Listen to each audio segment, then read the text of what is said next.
السلام علیکم۔ تو دوستو چلتے ہیں ایک ایسے شخص کی کہانی کی طرف جس کے ہاتھوں 90 لاکھ غیر مسلموں نے اسلام قبول کیا۔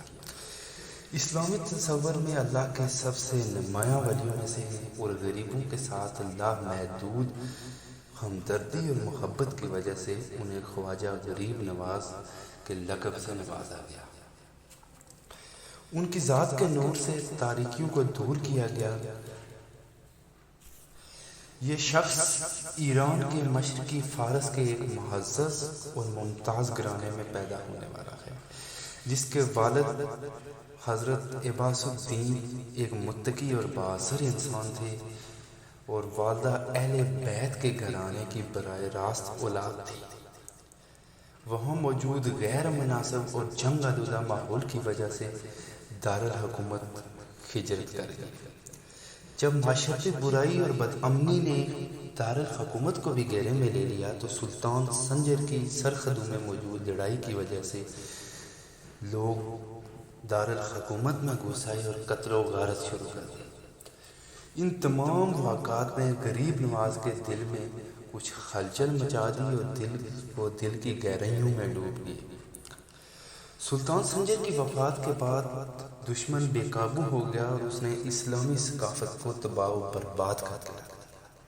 اس افراتفری کے دور میں غریب نواز نے اسلام کو پھیلانے کا مشن اپنے ہاتھوں میں لے لیا۔ 16 سال کی چھوٹی سی عمر میں ہی خواجہ صاحب نے اپنی والدہ اور والد دونوں کو کھو دیا۔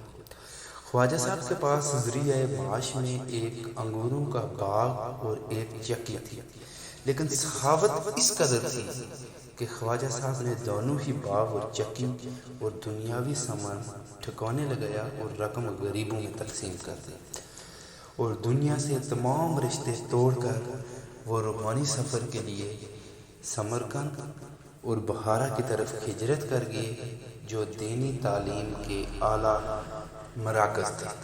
انہوں نے حفظ قرآن کیا اور علماء کے کورس میں انہیں ایک روحانی استاد کی ضرورت تھی، چنانچہ انہوں نے اپنے ایک روحانی استاد کے لیے سفر شروع کیا۔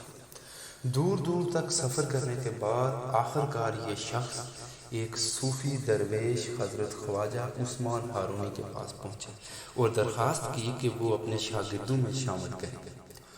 عثمان ہارونی صاحب فوراً سمجھ گئے کہ یہ شاگرد ان کے روحانی سلسلہ میں شامل ہونے کے لیے موزوں ترین امیدوار ہے اور درخواست منظور کر دی۔ اپنے اساتذہ عثمان ہارونی کے ساتھ سفر کرتے کرتے محمد صلی اللہ علیہ وسلم کے مزار تک پہنچے۔ خواجہ صاحب فرماتے ہیں کہ وہاں جب میں نے نماز کے بعد سلام پھیرا تو مجھے وعلیکم السلام کا جواب آیا تو استاد محترم عثمان صاحب نے اطلاع دی کہ اب آپ درویش کی حیثیت سے کمال منزل تک پہنچ گئے ہیں۔ اسی دوران خواجہ معین الدین چشتی صاحب کو خواب میں دیدار رسول صلی اللہ علیہ وسلم ہوا اور حکم ہوا کہ تم ہند یعنی ہندوستان چلے جاؤ اور وہاں کے لوگ اسلام سے ناواقف ہیں، لوگوں کو خدا کا راستہ دکھاؤ اور اللہ کی مدد سے وہاں اسلام چمکے گا۔ خواجہ معین الدین چشتی نے اپنے 40 شاگردوں کے ساتھ ہند کا سفر طے کیا اور مختلف مقامات بغداد، لاہور اور دلی سے گزرے اور راستے میں کہیں شیخوں اور ولیوں سے ملاقاتیں کی، لیکن مختصر سفر کے بعد خواجہ صاحب نے اجمیر کا سفر شروع کیا اور بغداد کے سفر کے دوران آپ حضرت عبد القادر جیلانی کے مہمان ٹھہرے۔ ہندوستان پہنچنے کے بعد خواجہ صاحب نے دلی میں مختصر قیام کیا اور پھر اجمیر کا دوبارہ سفر شروع کیا۔ اس وقت اجمیر میں ایک طاقتور بادشاہ راجہ پرتھوی راج چوہان کی سلطنت تھی اور یہاں کے لوگ اسلام سے ناواقف تھے۔ یہاں کسی نے ایک پیشن گوئی کی کہ ایک درویش کی آمد ہوگی اور بادشاہ کی سلطنت تباہ و برباد ہو جائے گی، اس لیے بادشاہ نے ہر آنے جانے والے کی چیکنگ کا بندوبست شروع کر دیا۔ خواجہ صاحب اپنے 40 شاگردوں کے ساتھ داخل ہوئے۔ بادشاہ کو علم ہوا تو بادشاہ نے عظیم جادوگر جے پال کو خواجہ بابا کو للکارنے کے لیے بھیجا۔ لیکن وہ بھی خواجہ صاحب کا خطبہ سن کر ان کے مریدوں میں شامل ہو گیا اور اسلام قبول کر لیا۔ وہاں آس پاس کے دیہاتوں میں یہ خبر پھیل گئی کہ اجمیر میں ایک خواجہ بابا آیا ہے، وہ بہت پرہیزگار ہے۔ لوگ جوک در جوک آنا شروع ہو گئے اور جو آیا وہ مسلمان ہو کے گیا۔ اسی دوران شہاب الدین غوری نے ہندوستان پر حملہ کیا اور جنگ میں راجہ پرتھوی راج چوہان کو تاریخی شکست ہوئی۔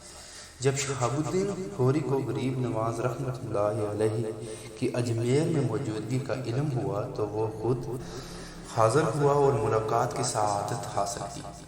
خواجہ صاحب نے اسلام کا مشن جاری رکھا۔ ایک تحقیق کے مطابق خواجہ صاحب کے ہاتھوں 90 لاکھ غیر مسلموں نے اسلام قبول کیا۔ ان کے جانشینوں میں خواجہ قطب الدین، شیخ فرید الدین گنج شکر، شیخ نظام الدین، شیخ ناصر الدین وغیرہ وغیرہ شامل ہیں۔